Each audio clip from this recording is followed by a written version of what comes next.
Dear Void, I've been talking a lot on this channel about how anti-Semitism is baked into Western culture, and if you want an explanation about that, links to videos which discuss that are in the description. Now, some people say, okay, we agree with you, but what is the solution? And that's a fair question. In fact, I always say it's easy to complain, but if you don't have an alternative, it's just a form of masturbation, really. So, let's talk about the solution. What should we do? Well, you can summarize it with one word: consequences. The one thing that anti-Semitism in the West is currently lacking. Now, the first thing to realize is that not all anti-Semitism in the West is the same. There are countries where anti-Semitism is so ingrained into the system, there's little hope for a change there, and the solution should be on a country level. Then there are countries where the state as a whole is not beyond repair, but there are major organizations in it that are anti-Semitic and they should be dealt with. And then there are the individuals. How do I mean? Well, the UK, for example, which has a problem, a major problem. It had over 4,000 anti-Semitic incidents in the past year alone. And I've spoken about my own experiences in the past on this channel. And no, it's not the immigrants as people think, but the locals, as I keep saying. More about that later in the video. And still, it is a completely different story there to Ireland, which is basically the Fourth Reich right now. And it might sound weird because if you look at the anti-Semitic incidents, it would appear the UK is far worse. But the reason for that is the differences in sizes. The UK has 250,000 Jews, Ireland has only about 2,000 of us. And still, they managed to have enough anti-Semitic incidents to make headlines. Also, the UK is very good at documenting the hate crimes, the Irish not so much. But if you look into other aspects of the two countries, the truth is really revealed. In the UK, if either the Conservatives or Reform win the next election, we can expect there would be some positive change once the anti-Semitic stench of Labour is removed, and Labour can be rehabilitated itself. In Ireland, on the other hand, the current government is deeply anti-Semitic. They push all the blood libel stories without hesitation. They vote constantly against Israel about everything. They recognize the state of Narnia, the fake neo-Nazi state. And their president, a despicable leprechaun-shaped little man, used Holocaust Memorial Day to spread blood libel and blame Israel for imaginary crimes. But the opposition is not less anti-Semitic. In fact, they blame the current government for not hating Israel enough, if you can believe that. And it's not the government alone, it's the people. In opinion polls, we see medieval levels of anti-Semitism in Ireland, and that's not my words, by the way. Research also connects their twisted backwards hate of anything Jewish to their Catholic roots, another thing I am constantly talking about on this channel. The Irish do not hate Israel and therefore Jews. They hate Jews and therefore Israel. And I've lived in the UK for over 7 years. I met many English people, Scottish, Irish people. I've never met an Irish person who wasn't anti-Semitic in all my time there. Even when I thought I have, eventually it came out. Now, the Irish are not just supporters of the Palestinians, by the way. They are supporters of Hamas. Talk to Irish people, listen to their politicians. They are specifically supporting terror organizations that target civilians. Perhaps because they're the only Western country in modern times that had terror organizations of their own who targeted civilians. And even after the atrocities of the 7th of October came to light, Irish people were one of the most vocal in Europe to justify, deny, or ignore them. And support to the Palestinians did not waver. In short, from the government all the way down to the public, Ireland is a backwards, hateful, primitive, anti-Semitic country. But guess what? Israel buys from Ireland goods and services in billions of dollars every year. Israel also sells a lot to Ireland. The economical relations between the two countries is significant both to Israel and to Ireland. And you know what really boils my blood? They are actually talking about sanctioning us, by which they mean they'll buy less from us, but continue to sell us, of course, because, money doesn't have color nor smell, does it? So here you have a clear example of why anti-Semitism in the West never goes away. Because no matter what they do to us, there are never consequences. And that's the magic word here, consequences. We always turn the other cheek and try to make them like us by being nice. And what the fuck are we doing turning the other cheek? That's a Christian thing. And you know what? The truth is, no one likes a pushover. At the end of the day, the main root for anti-Semitism is lack of respect. The Irish, like other anti-Semites, simply have no incentive to not be hateful. And that's the human creature, by the way. It's a dumb and naturally bad creature that would rather do bad things by default and needs a good reason to do good. The Irish enjoy hating us. It's fun. They build themselves this narrative that Jews are evil, so they feel good about themselves for hating us. It opens up opportunity for them in other anti-Semitic regions of the world. And guess what? It doesn't even hurt their trade with us. Why wouldn't they keep it up?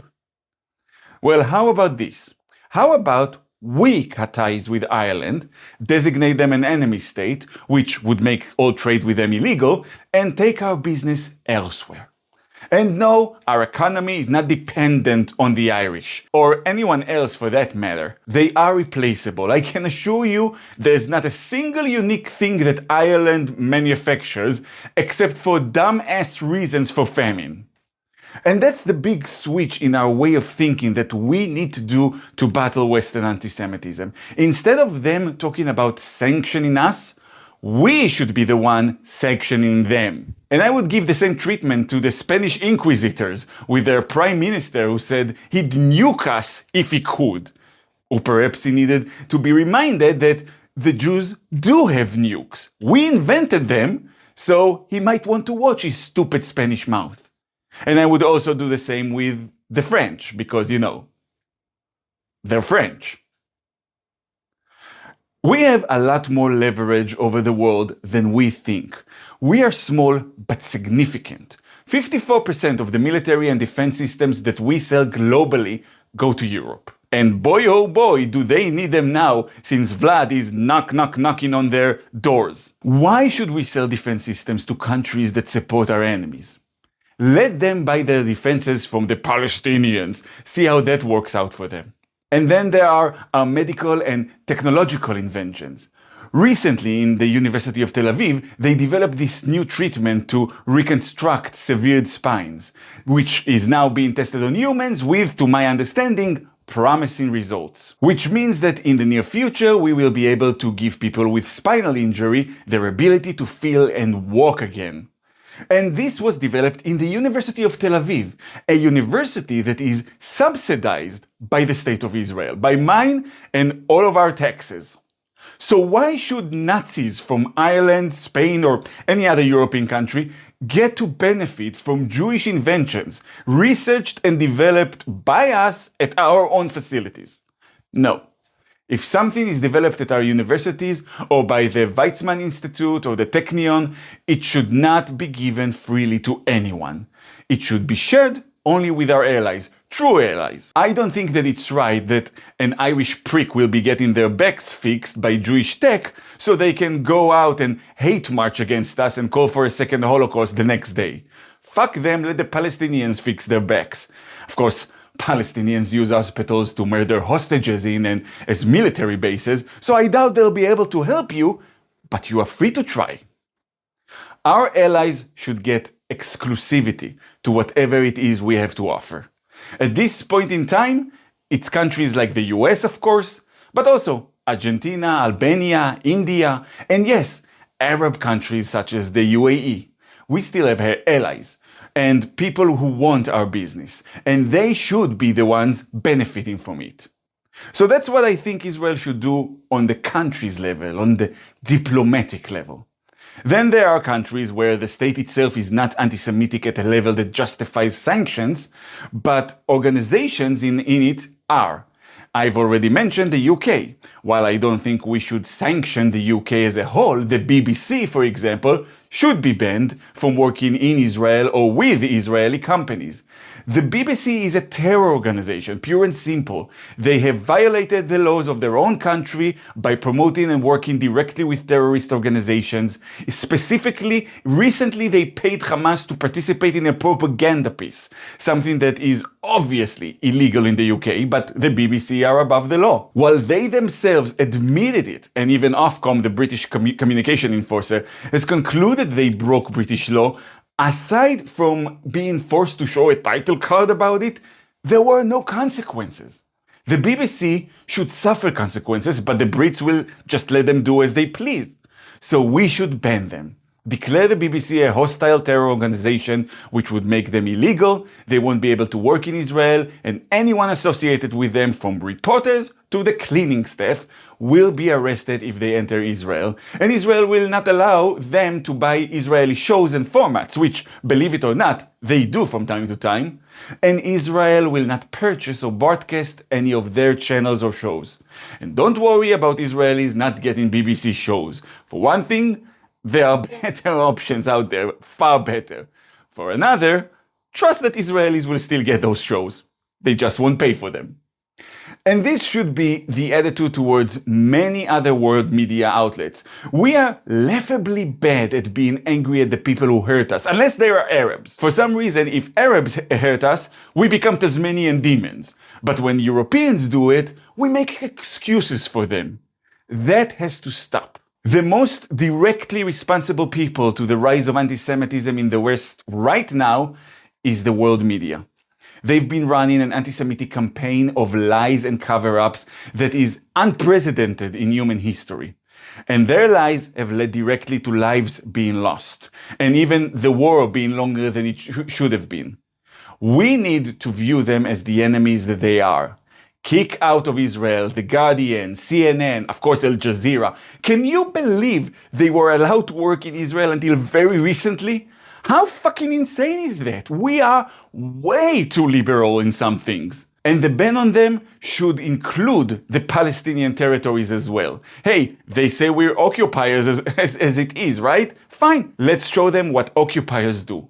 Let's have only outlets without bias towards anti-Semitism and terrorism operate in Israel. So the only genuine live coverage would come from them. And then there's what we can do on a Jewish level, on an individual level.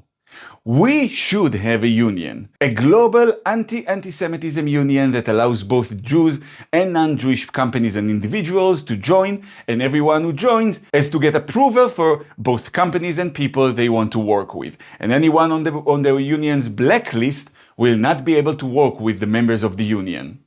And even if only Jews join this union, it will still be significant. Jews are very important in many industries. In tech, for example, if all the companies and startups that are run by Jews or who were created by Israelis or just run by people who oppose anti-Semitism decide not to hire or work with companies that hire anti-Semites, it would be a huge deal across the entire industry, globally. It would mean devastating consequences for anti-Semites. And we should unionize other aspects of Jewish influence, like Hollywood, for example. You know how anti-Semites always say that we control Hollywood? Well, we don't, because A, we're not a hive mind, and B, Jews don't even own any of the major studios. But there are some Jews in Hollywood in positions of power. And if they decided to never work with actors or directors that have expressed anti-Semitic views, that would be significant to them. We should unionize and make honest people out of anti-Semites. They say we control the world? What a good idea. Let's do that. Let's have Jewish laser in space. Let's control whatever we can. Media, economy, hit them where it hurts. We are only 0.2% of the world's population, yet we represent 22% of the Nobel Prize winners. We matter to the world. In every conflict, the people who bet on the Jews tend to win. World War II, the Nazis and the US were both racing towards the bomb. One side exterminated Jews, one side employed them. Guess which one got the bomb? We have a lot more power than we think, and we need to start using it. We can make it costly for them to be anti-Semitic. And then we need to start going after anti-Semitic individuals, like for example this waste of space who called for killing all Jews on the campus of Oxford, surrounded by cheering Oxford students. His exact words were, "Put Zios in the ground." The slur Zios, by the way, was invented by the KKK. Alright? And look at this picture, come on! I saw people on the right show that and say, this is the result of diversity. The fuck are you even talking about? All white, all local, all anti-Semitic. This is the least diverse group I've ever seen in my life. And by the way, I heard somewhere that apparently this little waste of space is actually originally from Germany, so that kind of fits my description of what's going on, which is neo-Nazis wrapped in a keffiyeh. Anyway, he supposedly has been suspended from Oxford and is being investigated. I guarantee he won't be prosecuted, and the suspension from the university is fake too. You can't expect justice for us when it comes to Westerners. When it's Jews, their local laws cease to exist. Recently there was another piece of filth who said Jewish communities should be held responsible for the war in Gaza. Everybody knows. Ask any British person, right-wing, left-wing, centrist, of any ethnicity, black, white, purple, whatever, no, that doesn't matter the background, and if they're honest, they'll tell you. If a white person said the same exact sentence, but replaced Jews with Muslims after a terror attack, they would have been arrested. But in her case, police said they didn't find a reason to continue investigating. Oh, and those people who committed the first modern pogrom in Amsterdam last year, yeah, they're already free. You can't expect local authorities in the West to care when it's Jews, so we have to do it ourselves. Go after those individuals, either legally or by pressing charges against them, or by suing them, or any means open to us. We need to make sure that being a Nazi fuck has a price. They need to be afraid, because right now we're like an abused woman. No matter how badly they treat us, we keep coming back. They blacken one eye, we show them the other, thinking they didn't mean it, I can change them. Maybe if we'll be nice, eventually in a millennium or two, they'll accept us. Well, guess what? It's been 2 millennia already, and that hasn't worked. No. Consequences. That's how you make them change. When they actually feel they have something to lose because of their anti-Semitism, both on the country level and on the individual level, that's when we'll start seeing a change. And don't worry about the business we're doing with the countries we'll sanction. Everybody is replaceable. The world is full of actors who are dying to do business with us in Africa, in Eastern Asia, in Eastern Europe, and yes, in the Middle East. Our future is not with those fine Europeans. Our future is in our own neighborhood, and the Arab world has changed. Pan-Arabism has died out. They are looking for a way to resolve the Palestinian scam without destabilizing their own regimes and move into normalization and full relations with Israel. We are about to expand the Abraham Accords, and in the hands of actual competent leaders, not Netanyahu, we could leverage this process into fighting anti-Semitism in the Arab world, and we could create unions with Arab countries, ones that would be beneficial to both parties from both an economical and a military point of view. But that's a long enough topic that deserves a video of its own. So, in summary, what is the solution to anti-Semitism in the West? Consequences. Make it carry consequences. We need to grow some balls. We need a Zionism injection. We need to take note from the playbook of the black community in the US. It's behavioral psychology. Make them afraid to be anti-Semitic. With that fear comes habit. With habit comes change.